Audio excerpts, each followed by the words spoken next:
Hi, you guys. I have missed you here. I was away for a short stint in Japan to cover the Olympics for NBC.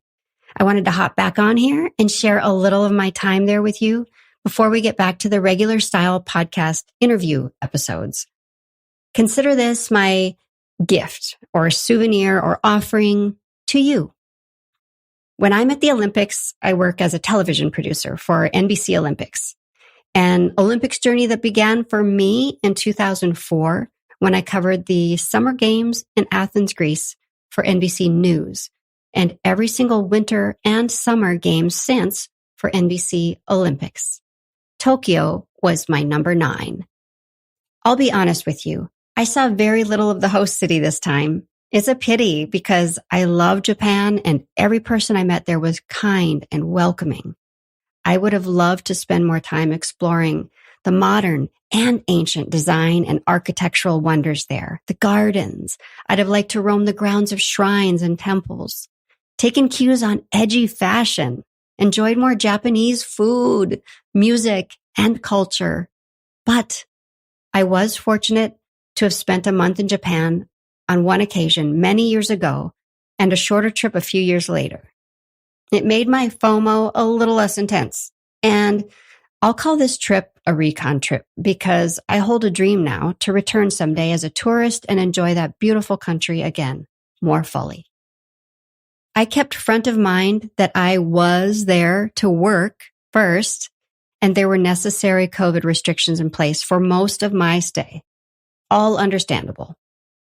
This is not a wrap-up of the games or the sports featured there or the athletes. They were the stars shining brightly, and I cheered and cried and cringed at their wins, losses, and crashes along with all of you. This again is my offering to you of myself. More a short list of some observations I was able to make in my time there, some things learned, and a chance to celebrate the fact that I feel so grateful to have made new friends and reunited with old ones. 15 impressions. Number 1. Tokyo is filled with trees. It's a beautifully green city. Maybe I shouldn't have been surprised because I know nature and people share a close relationship in Japanese culture, but I was.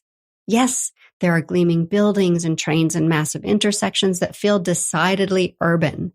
There are bridges and waterways and ocean-going ships just offshore, and there are a lot of trees.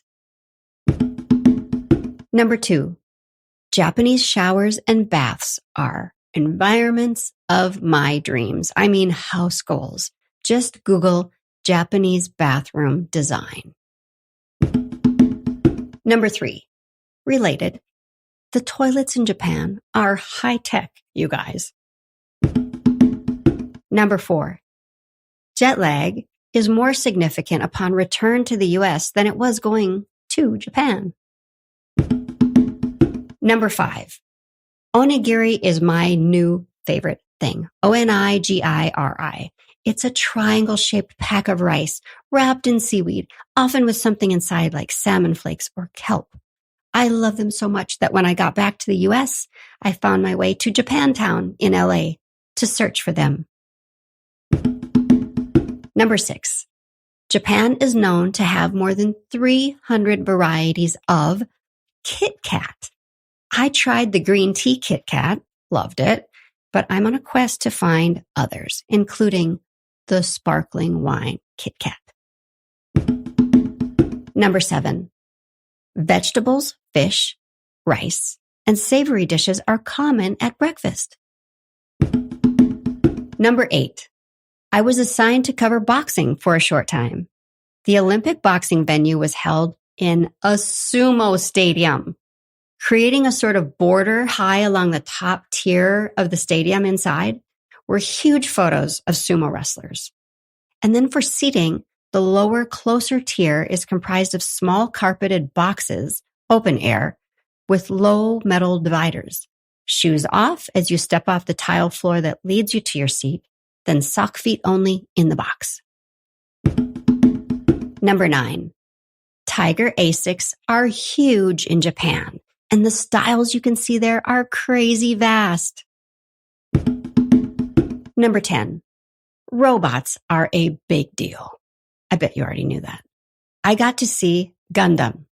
He's tall, very tall, 59 feet tall. Number 11. I didn't get to see Hachiko.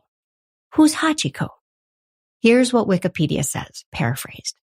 Hachiko was a Japanese Akita dog remembered for his remarkable loyalty to his owner, for whom he continued to wait for over 9 years following the owner's death. Hachiko would meet his owner at Shibuya Station when he returned from work every day, and as I said, for 9 more years after his owner's death.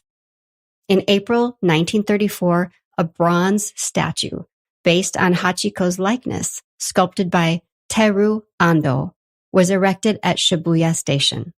The statue was recycled for the war effort during World War II, but in 1948, Takashi Ando, the son of the original artist, made a second statue. The new statue, which was erected in August of 1948, still stands and is a popular meeting spot in Tokyo. How cool is that? You can also check out a variation on this story in the film on Netflix with Richard Gere called Hachi, A Dog's Tale. Number 12. I learned that Japanese festivals are a very big part of the culture there, a time for families and communities to gather. But due to COVID, of course, these have all been canceled.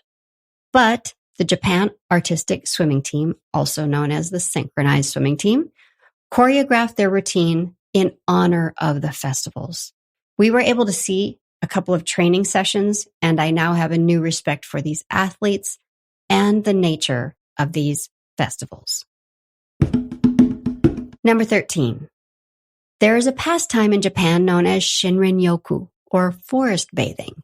We were able to do a story about this. A meditative walk through nature can do our minds and bodies good. Number 14.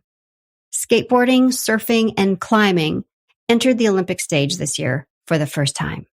Legend Tony Hawk was there to usher in skateboarding's Olympic arrival and even skated in practice sessions with kids more than half his age from all represented countries, fist bumping, encouraging, and mentoring. Very cool. Number 15.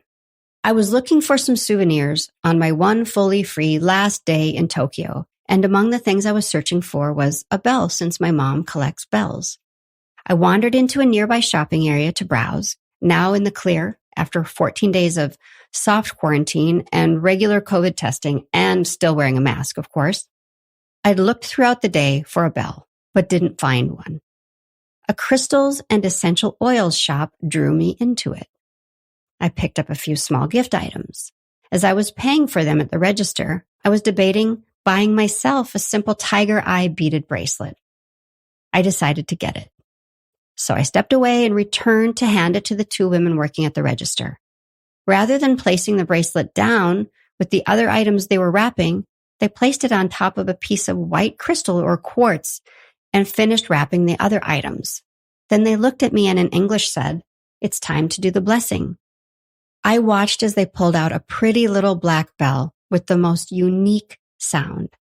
I watched mesmerized as they rang the bell and made a circular motion over the bracelet with the bell.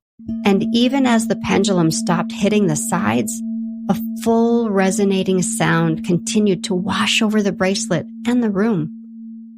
Silent for a moment, I looked at them, stunned, and asked if they sell those bells. They do. I found the bell. It's called an Oren Bell. The concept for this particular bell is longer, but a portion of it reads as follows. Oren's sound is remarkable. When it is used for praying, it resonates in supreme tones. Yet there is warmth in its chimes that surround you like a guardian angel. Oren's ringing, said to chase away bad vibes and purify a place, will put your mind in order. And maybe that's what I'm trying to do in this episode, to put my mind in order, because after an intense experience, we need to take time to take stock. I view the Olympic experience as a gift, a privilege, And as you can tell, it's about more than the Olympics and sport. It's about getting a glimpse of a culture, a little more close up, gaining a little more understanding. And I believe that happens not only in person, but also, if we did it well, for everyone who watched on their screens back home. Now, I know the views people hold around the Olympic Games vary and have become increasingly complicated. I do understand that. I also still believe in the good of the Olympics, and I still believe they do bring the world together for a while. We find ourselves shedding a tear for the athlete from a nation other than our own, whose heart we somehow know. We stand up in celebration for a hard-fought close race, win or lose. We wonder what's going through their minds before the starting gun sounds. We feel their anxiety. Our hearts swell when we witness unity and compassion between athletes. It's a form of unity, of love, of open doors, open hearts, and open minds. This is my simple gift to each of you, an offering of myself, which really is the only gift any of us can ever truly give. So, until next time, I have some great guests lined up for you. Thank you for being here. I appreciate and love you all. Love you. Bye.